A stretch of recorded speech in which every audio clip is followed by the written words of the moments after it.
په سلامونه او نیکو هیلو مو هرکلی کوم ستړي مو شئ وخت په خیر درنو لیدونکو ستاسو پام راوړم له ژوندون څخه د مهال وروستی خبرونو ته د افغانستان لپاره د امریکا په ښوونیز ځانګړي استازي زلمي خلیلزاد د پاکستان د دفاع وزیر خواجه اسف وروستیو څرګندونو ته غبرګون ښودلی او افغانستان ته د جګړې ګواښ د خواجه اسف ستره بې پروایي بللې ده. خلیلزاد په خپله ټولنیزه ایکس پاڼه لیکلي چې د خواجه اسف وروستۍ څرګندونې د هغه شخصي احساسات دي او ټینګار یې کړی دی چې آیا دا غوره ده چې د یو کس په شخصي احساساتو سره د ټول پاکستان په ویجاړونکې جګړه کې ښکیل شي؟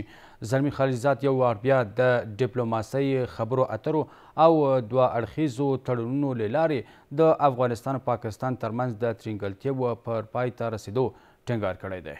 د ریاست الوزرا اداري مرستیال مولوي عبدالسلام حنفي د اهل تشیع یو شمېر علماو او متنفذینو سره په کتنه کې پر وروستیو پراختیایي پروژو او نورو بېلابېلو مسایلو خبرې کړي دي.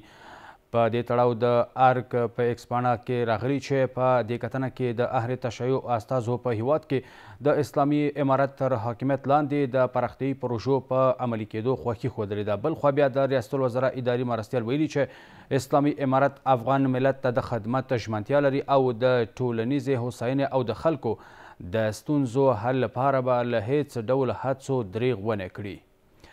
د کورنۍ چارو وزارت د امنیتي چارو معین ستر پاسوال ملا محمد ابراهیم صدر په مشرۍ افغان پلاوی ایکو سازمان غونډه کې د ګډون لپاره ایران ته تللی دی. د کورنۍ چارو وزارت ویان خبر ورکړی چې د اقتصادي همکاریو سازمان ایکو څلورمه غونډه دا ځل د کورنۍ چارو وزیرانو په کچه په تهران ښار کې تر سره کیږي. نوموړي د دې سفر موخه ایکو سازمان غونډه کې ګډون، د سیمه ایزو همکاریو پراختیا او د اقتصادي همکاریو سازمان غړو هیوادونو ترمنځ د دوه اړخیزو اړیکو پیاوړتیا ښودل شوې ده. د ایران د بهرنیو چارو وزارت د نړیوالو او حقوقي چارو مرستیال کاظم غریب آبادي د فرامینو او حکمونو د څارنې او تعقیب له لوی رئیس مولوي شمس الدین شریعتي سره کتلي دي.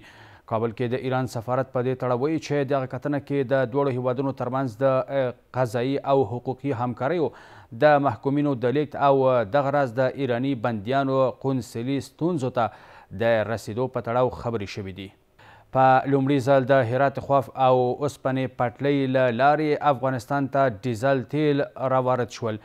د ټولګټو چارو وزارت ویان ویلي چې د یو خصوصي شرکت 20 واګونه ډیزل تیل چې ټولیز وزن یې 120 ټنه دی د خواف هرات اوسپنې پټلۍ له لارې د هرات روزنګ تمځای ته رارسېدلي دي.